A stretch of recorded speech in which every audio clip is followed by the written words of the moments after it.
Hi, thanks for joining me again for this next lesson on the Summa Theologia here in 2021.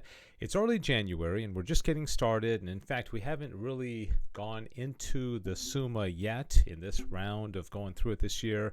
But before we do, in the next one, we certainly will do that. But I wanted to spend one video talking about the basic concepts, the basic ideas of Thomistic thought that I think are very important to understand before you begin your study of the Summa, some of the things that will make it easier for you to understand what Thomas is getting at in the Summa. And so let's get right to it. And the first thing that I'd want to stress as you begin your studies is that to understand the Summa, you have to understand that it is about you and me. It's about the human person.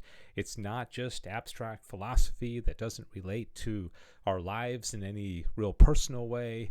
I found the Summa to make my life more exciting, more interesting. I understand my relationship with God better. I understand what the purpose of my life is by studying Thomistic philosophy. And so that's the first thing, is that this is about the exciting, exhilarating journey of our lives. It's also very much about God and our relationship to God and what a healthy relationship is, what is the purpose of our lives, and how it ties into God. And basically, it's about our final end, which is heaven, because anytime you go on a journey, you're focused on the final end. If you're taking a vacation to, what have you, Florida or London, you're zeroed in on that final end. Where are you going? And everything that you do is geared towards that. And so you got to understand that concept. The Summa is about us reaching our final end. So a couple of images that I think will help you understand this journey of life and how Thomas describes it. One of them is an example that he uses quite often in the Summa, and that has to do with the archer shooting an arrow towards a target. He uses this quite often. God is the archer, we're the arrow, the target is heaven. He shoots us to our final end, so to speak. And in fact, God guides all things to their final end, but not all things have the final end. Some of them, like us, ideally, it will be beatitude, it will be with God.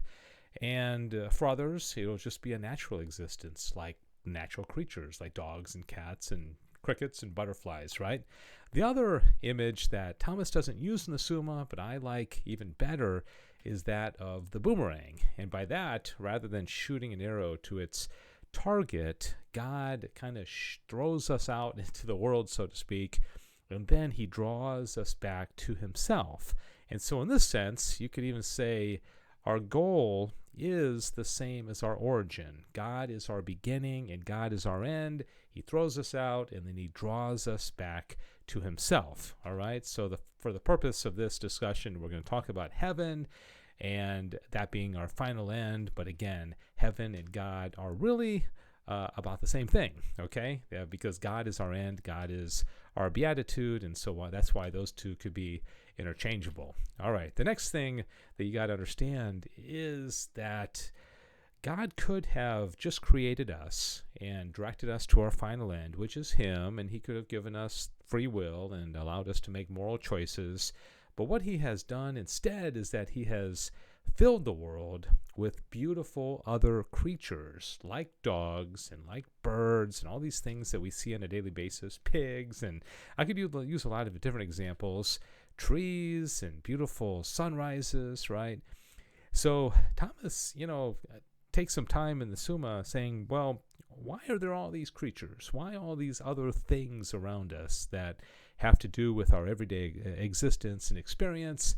And he basically says that all these things are helping us to our final end. Okay, the world was really created for man in a sense, right? Is that God created us. We are the crown jewel of his creation. He also created angels, of course, and angels are more intellectual than us, but they also have some limitations. They can't reproduce.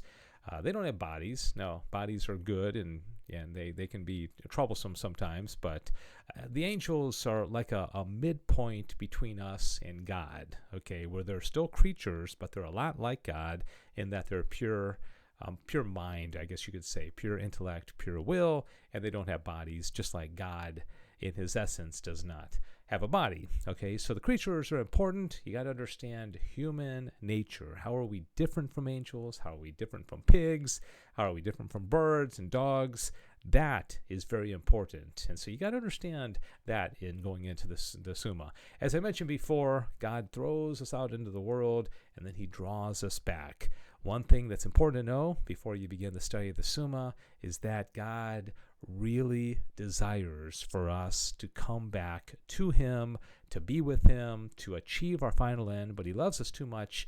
He didn't create us as robots. He created us with free will, so he allows us to fail in what he desires for us to be our final end. But he also provides so many things, so many resources, so many advantages, and like his grace. Okay, that's my graphic that represents grace. Okay, because grace is invisible and you really can't show grace on a screen, right? He provides us with the virtues, the theological, the cardinal, the moral, the intellectual virtues. These are all helping to keep us on the straight and narrow. Some are acquired, some are infused, and also the law. That's an interesting part of the Summa, learning about the 4 types of law, all very important, and all are intended to keep us on track so that we can meet and attain our final end. And then there's also, of course, the most ordinary way that we achieve and receive God's grace, and that is through the 7 sacraments. Okay, these are all gifts. Speaking of gifts, the gifts of the Holy Spirit, those are supernatural. Those help us to rise above our nature, because our nature is here, but our end is supernatural.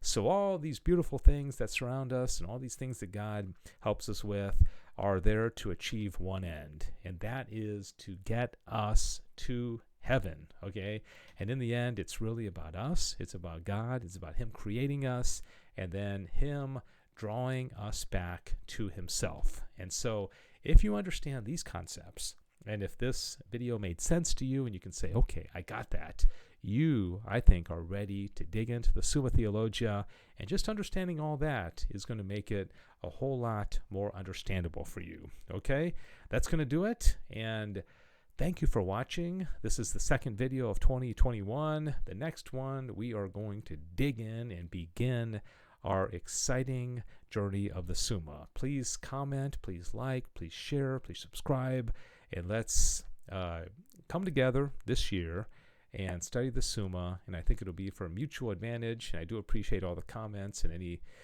questions you might want to ask, because I do enjoy this so much, and I enjoy learning and studying it with you. All right, God bless you. Thanks for watching.